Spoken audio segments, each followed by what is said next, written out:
Hello, hello à toutes, hello à tous. Comment allez-vous? Comment avez-vous passé cette semaine? J'espère que vous allez bien et j'espère que cette semaine a été bonne pour vous. Aujourd'hui, c'était une journée, comment dire, euh, spéciale. Voilà, on va dire ça comme ça. Euh, Déjà, pour tous ceux qui ne me connaissent pas, je me présente, je suis Stéphanie Loyer, je suis la fondatrice de Raise Yourself et j'accompagne mes clients et mes clientes à réaliser leurs ambitions pro et perso. Et il y a quelques temps, alors je ne sais pas si vous me connaissez depuis longtemps, si vous ne me connaissez pas du tout, voilà, donc n'hésitez pas à me mettre sous les commentaires depuis quand vous me connaissez et pourquoi vous me suivez. Euh, il y a 2 ans maintenant, j'ai écrit un livre qui a été publié l'année dernière. Et, euh, et dans ce livre, je parle en fait de mumprenariat. Donc le mumprenariat, c'est quoi? C'est le fait d'être et maman et entrepreneuse. Voilà. Donc en gros, c'est ça. Et dans ce livre, je partage les hauts, les bas de l'entrepreneuriat, les hauts et les bas de la parentalité quand on est entrepreneur et ou entrepreneuse aussi en l'occurrence.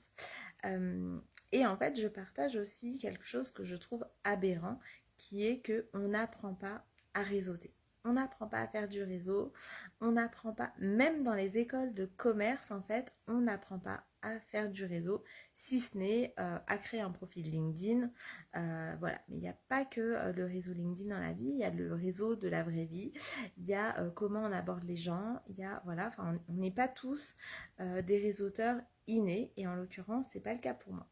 Et, euh, et en fait, où je veux en venir, c'est ce qui m'arrive est un peu dingue des fois dans la vie, c'est je, mes amis le disent, hein, je suis la reine de la manifestation et je vais vous expliquer ce qui s'est passé aujourd'hui, c'était juste un peu dingue. Hola, qu'est-ce Merci d'être là, Julie, ça fait plaisir de te voir. Donc, pourquoi mes amis m'appellent la reine de la manifestation? Et j'en ai eu encore euh,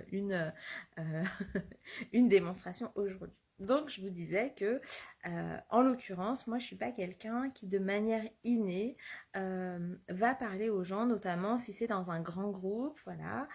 Même si je fais mes lives 365 jours, et ça fait partie de mon développement aussi personnel, de ce que j'incarne, de ce que j'ai envie de transmettre à mes clients et à mes clientes, d'oser, d'avoir cette audace-là. C'est aussi pour ça que je fais ce défi live. Et donc, on peut avoir l'impression que moi, je sais réseauter, que c'est facile pour moi, voilà. Et en fait, c'est pas vrai du tout. Je suis hyper à l'aise dans les one-to-one, je suis assez à l'aise dans les petits groupes quand je connais les gens. Mais dans une soirée où je connais personne, je suis timide, je fais la plante verte, je rase les murs, voilà. Et en l'occurrence, quand on a un business, et surtout un business en ligne, c'est important en fait de pouvoir prospecter les gens, de pouvoir toucher les clients, tout ça. Donc, force est de constater que moi, mes clients, ils viennent beaucoup par le bouche à oreille. Et ça, c'est génial parce que ça montre euh, la confiance que mes clients ont en moi. Et du coup, ils m'envoient en fait d'autres personnes. Donc ça, c'est juste génial. Mais j'ai envie aussi d'être plus visible, de pouvoir toucher plus de personnes, que mon message, en fait, il soit transmis vraiment à grande échelle.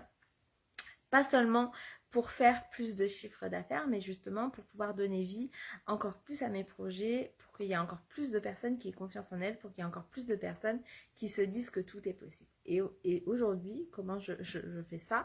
Je me suis inscrite en fait à une formation sur le réseautage. Donc voilà, donc j'apprends ou je revois ou voilà des bases sur comment réseauter, comment parler avec des gens et tout. Et en l'occurrence, je suis là une formation de quelqu'un qui a un énorme carnet d'adresses et notamment un carnet d'adresses de célébrités. Et du coup, je me suis donné comme objectif, donc on a des objectifs, mais en fait, chacun en fait part d'un endroit différent. Donc, par exemple, il nous dit de sourire à tant de personnes dans la rue, de poser des questions à des personnes, voilà, qu'on connaît pas. Bon, voilà, il y a plusieurs degrés. Et en l'occurrence, moi, je souris tout le temps à des personnes dans la rue. Je dis tout le temps bonjour à des gens que je connais pas. Donc ça, c'est pas un défi pour moi. Et du coup, j'ai monté d'un cran. Et en fait, ce qui s'est passé, c'est que cette semaine, j'ai envoyé des messages à des personnalités que j'aimais bien sur les réseaux, en me disant, bah allez, je me lance, ça fait partie du défi, voilà. Et en l'occurrence, j'ai contacté Kenji Girac, et, euh, et voilà, donc je lui ai envoyé un message, il m'a pas encore répondu, mais ce qui s'est passé aujourd'hui est juste dingue. Voilà, je vais vous expliquer pourquoi. C'est que vers 16h30, enfin, ouais, non, un petit peu avant 18h, parce que j'allais récupérer les enfants, on a un groupe WhatsApp des parents, parents de CM2. Et là, je vois sur le groupe, alors, est-ce que vous allez au concert ce soir? Et moi, ah bon, il y a un concert? Quel concert en fait? Et là, ils disent, bah, c'est le concert de Kenji. Un concert de Kenji? Je dis, bah en fait, non, je savais même pas qu'il y avait un concert et en plus, bah du coup, il doit plus y avoir de place. Et le fait est que c'était un concert, en fait, je suis dans une ville qui est juste extra, voilà. Et là, c'était un concert en plein air qui était ouvert, mais qui était ouvert que aux détenteurs de la carte plutôt passe, enfin d'une carte en particulier. Et moi, j'ai pas cette carte-là. Donc, oui, j'habite à Puteaux. Et j'ai juste pas la carte qui montre que j'habite ici. Bon. Donc, j'essaye de voir si quelqu'un peut quand même emmener Esteban, parce que Esteban, il aime beaucoup Kenji. Et bon, bah, ça se fait pas. Et là, je vois quelques heures plus tard, enfin 1 heure plus tard, bah en fait, il pleut, il y a pas beaucoup de monde parce que bah il pleut, les gens c'est dehors, voilà. Et bah finalement, en fait, il laisse entrer plus de personnes que prévu, et donc bah, vous pouvez venir même sans le Putopass. Et c'est marrant parce que juste avant, je disais à une maman, je disais, mais moi, en fait, on m'appelle Tout est possible. Et tu vas voir que je ne sais pas comment on va faire, mais c'est sûr qu'on va venir à ce concert-là. Et juste, ben, moi, ça m'épate en fait, parce que pour moi, c'est un jeu, c'est vraiment un jeu. Et du coup, bah, nous voilà arrivés au concert de Kenji. Je vous ai mis une vidéo et une photo sur mes stories, vous pourrez aller regarder. Euh, et voilà comment, voilà comment on s'est approché finalement de Kenji, alors que je suis dans une formation justement pour réussir à approcher les gens. Alors, on n'a pas pu, on a essayé quand même, on a essayé d'oser. Enfin, on a osé en tout cas, on a attendu la fin pour voir si on pouvait prendre une photo avec lui, mais il était déjà parti. Et voilà, donc c'est vraiment ce que je voulais vous partager, c'est que, bah oui, moi j'essaye d'incarner en fait le message que je transmets.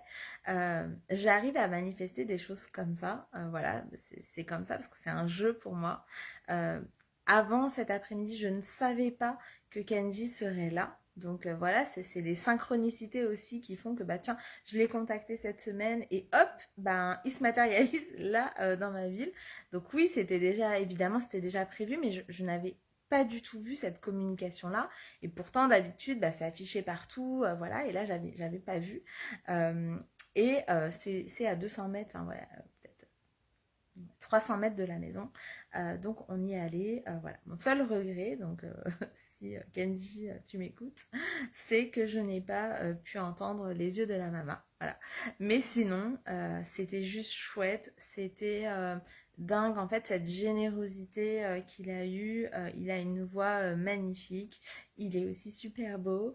On a passé un super moment convivial avec les enfants. Enfin en tout cas avec Esteban et avec du coup bah, ses copines et copains. Et, euh, et voilà, donc ce que je veux vous livrer avec ce live, c'est vraiment tout est possible. En fait, on ne sait pas quand, on ne sait pas comment.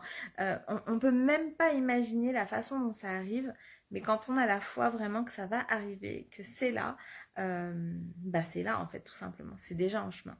Donc voilà, ça c'est vraiment mon message pour vous aujourd'hui, c'est demandez-vous qu'est-ce qui vous ferait kiffer en fait, et sans que ce soit un truc super élaboré pour le monde, super dans l'altruisme. Non, non, juste égoïstement, là, tout de suite, qu'est-ce que vous adoreriez vivre? Enfin, qu'est-ce qui vous ferait vraiment juste kiffer, mais pour le fun, en fait. Voilà, et mettez-vous en mouvement pour ça, et c'est déjà là, en vrai. En vrai, c'est déjà là. Euh, vous allez le matérialiser. Je vous assure que même si vous n'avez aucune idée du quand et du comment, ça sera là en fait au moment où vous vous y attendrez le moins. Voilà. Je vous souhaite une très très très belle soirée. Moi, je vais aller profiter encore là dans ma tête et des échanges avec Esteban sur ce concert improvisé de Kenji Girac à 300 mètres de la maison. Et je vous retrouve demain pour la suite de ce défi 365 jours de live. Je vous embrasse très très fort et je vous dis surtout prenez soin de vous. On se retrouve demain. À demain.